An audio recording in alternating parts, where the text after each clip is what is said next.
Good morning all of you. तो बच्चों, आज हम पाठ पढ़ेंगे। पाठ का नाम है मियाँ नसरुद्दीन। मियाँ नसरुद्दीन, जिसके लेखिका हैं कृष्णा सोपती। कृष्णा सोपती। इस पाठ में यह बात कहा गया है कि किस प्रकार से मियाँ नसरुद्दीन के शब्द चित्र जो है बताया गया है कि किस प्रकार से दुनिया में ऐसे भी बहुत सारे लोग होते हैं जो अपनी व्यवसाय को कला के समान मानते हैं। चाहे वो रोटी पकाने या खाना बनाने की, चाहे वो चित्र बनाने की कला हो, या जो भी व्यवसाय करते हैं उसे कुछ लोग जो है अपनी कला के समान मानते हैं और बताते हैं। और ऐसे में इंसान का भी प्रतिनिधित्व बड़ा ही ऊंचा दर्जा हासिल करता है। पेशे को कला का दर्जा देते हैं और करके सीखने को असली हुनर मानते हैं। इन्हीं बातों को इस पाठ के माध्यम से चित्रित किया गया है।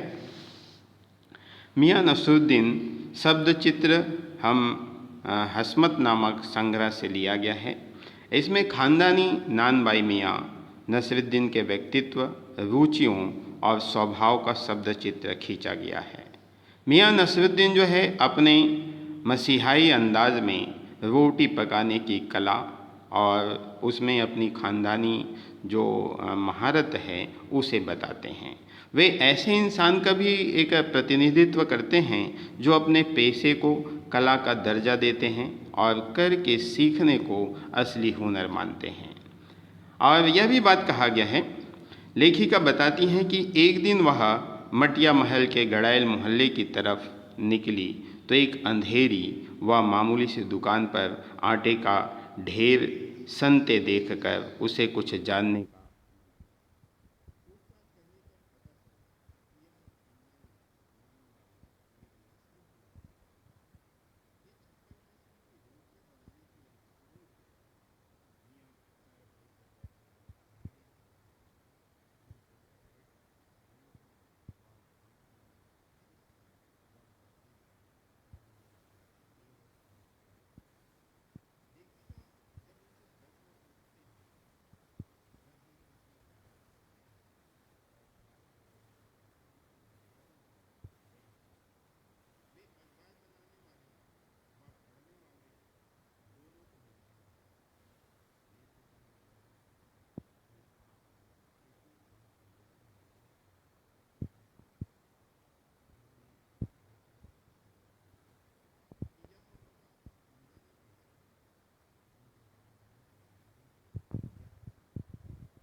जो है किया जा रहा है।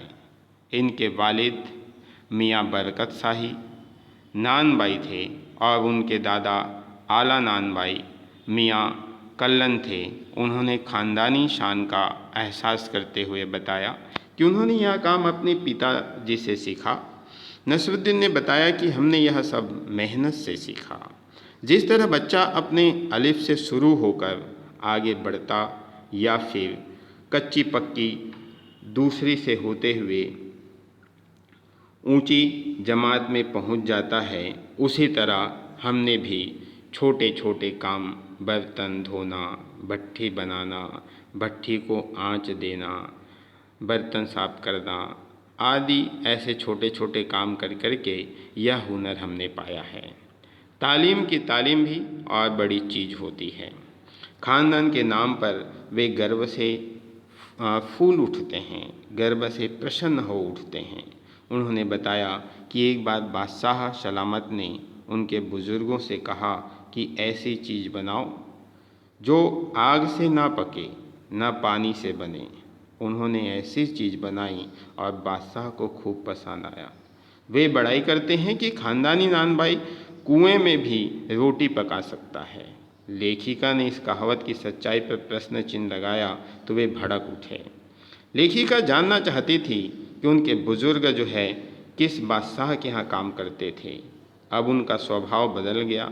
वे बादशाह का नाम स्वयं भी नहीं जानते थे। वे इधर उधर की बातें करने लगे। अंत में खींच कर बोले कि आपको कौन सा उस बादशाह के नाम चिट्ठी पत्री भेजनी है। लेखिका से पीछा छुड़ाने की गरज से उन्होंने बबन मियाँ को भट्ठी सुलगाने का आदेश दिया।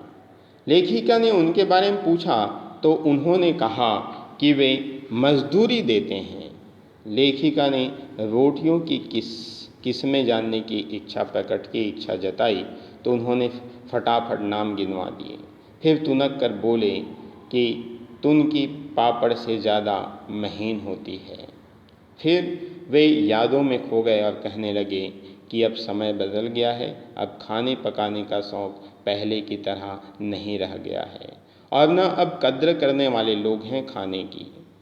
क्योंकि पहले जो है लोग खाने को बड़े शौक़ से, बड़े सम्मान के नज़र से देखा करते थे, शौक़ से लोग जो हैं खाया करते थे, सीखा करते थे।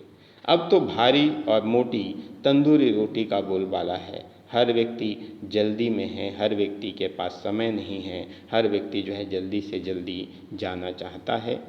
तो इस कारण से लेखिका को ये सारी बातें जो है मियाँ नसीरुद्दीन जो है ये बताने लगता है। ठीक है, तो आज के लिए इतना ही। धन्यवाद।